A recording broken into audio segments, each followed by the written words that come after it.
Yahweh is about to vindicate you. He's about to justify you.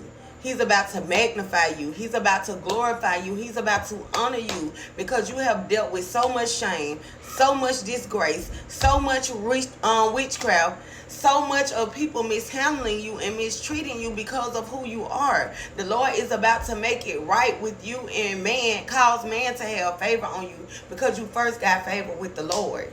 The Lord is causing people who once looked at you one way to see you the way that they supposed to, because the whole time while you had a group of people gang stalking you, sending witchcraft at you, recruiting other people not to like you, and just taking all of the justice away from you that you could have, the Lord had somebody. He had a Jonathan.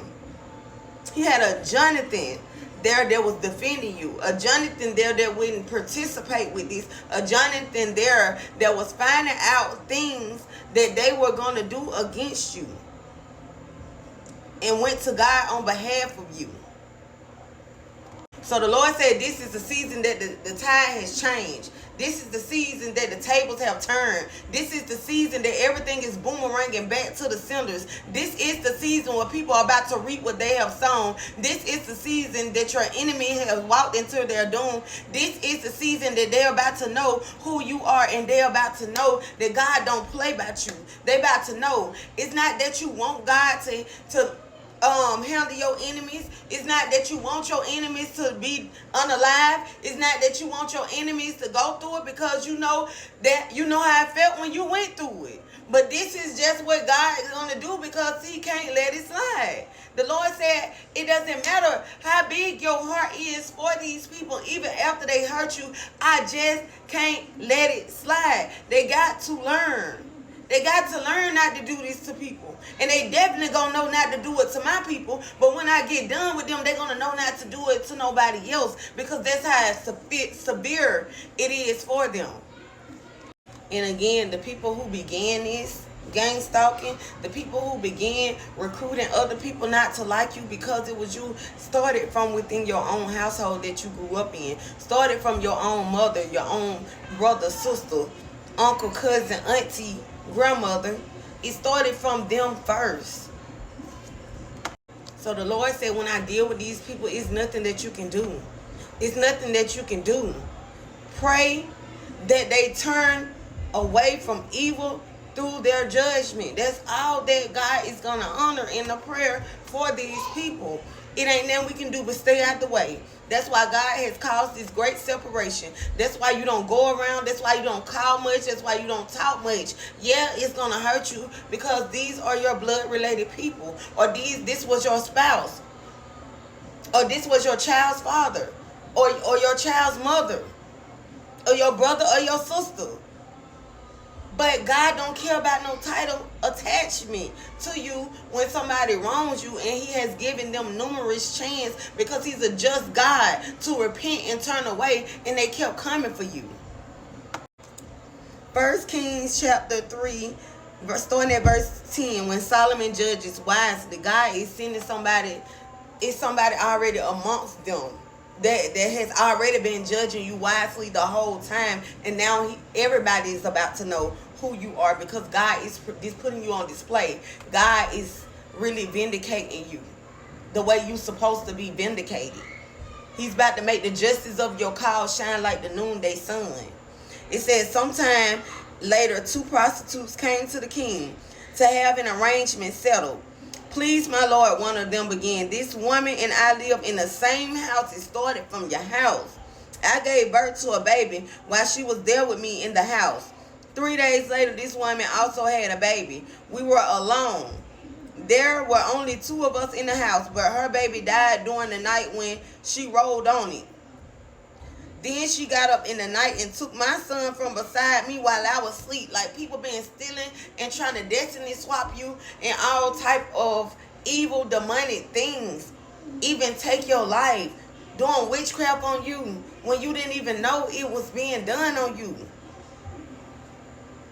Then she got up in the night, took my son beside me while I was asleep. She laid her dead child in my arms and took mine to sleep beside her. How cold is that? And in the morning, when I tried to nurse my son, he was dead. But when I looked more closely in the morning light, I saw that it wasn't my son at all. Then the other woman interrupted. It certainly was your son, and the living child is mine. It says, then the other woman interrupted. It certainly was your son, and the living child is mine. People are really evil. This is the severity of evil and jealousy and hate, that somebody will go to the extent of stealing something from somebody else that doesn't belong to them as close as their child. So the Lord is showing us in so many stories in his word how evil people would get. Even Judas betrayed Jesus for 30 coins of silver. And then look how that turned out. He ended up suiciding himself. A lot of people are going to want to die, but they ain't going to die. And a lot of people's judgment is to be unalive. But God said they still got a chance to repent and get their soul saved, but they won't have their life. Things are getting real around here, real epic, and it's speeding up. It's coming back fast. Then the king said, let's get the facts straight. Both of you claim the living child is yours, and each says the dead one belongs to the other. All right, bring me a sword. So a sword was brought to the king. Then he said, cut the living child in two and give half to one woman and the other half to the other. Then the woman who was the real mother of the living child and who loved him very much cried out, oh no, my lord, give her the child. Please don't kill him. But the other woman said, all right, he will be neither yours nor mine. Divide him between us. Then the king said, do not kill the child, but give him to the woman who wants him to live, for she is his mother. So God is sending people who are making righteous judgment about you, who going to back you up when people talk about you, who already been in the midst of the confusion, but they see who you really are for themselves because of the encounterments that you have had with them.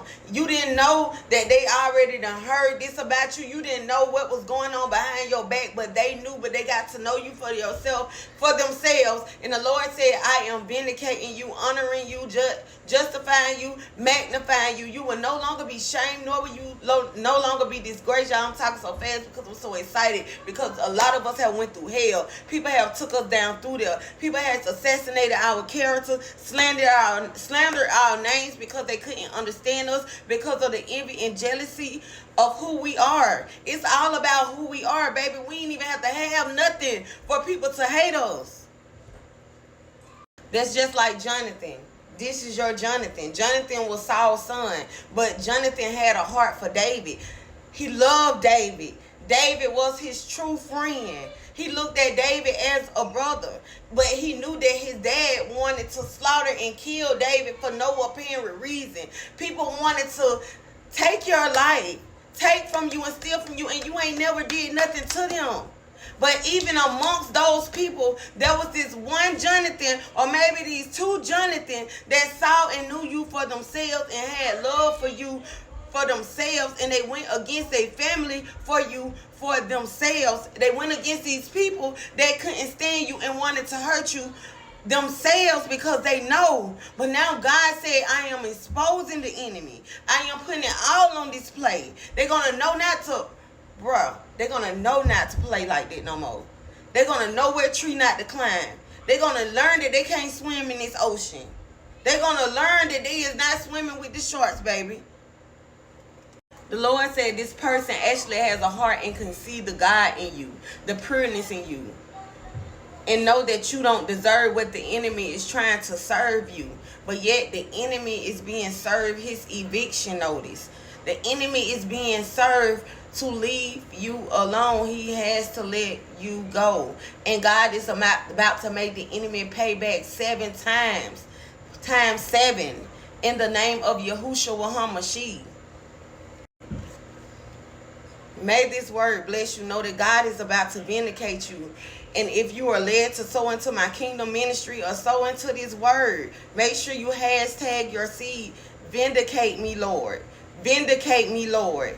And I pray in the name of Yahushua HaMashiach that God blesses this matter with speed, because you're sowing into this matter. It's time for us to be vindicated, magnified, glorified, and honored before our enemies in the name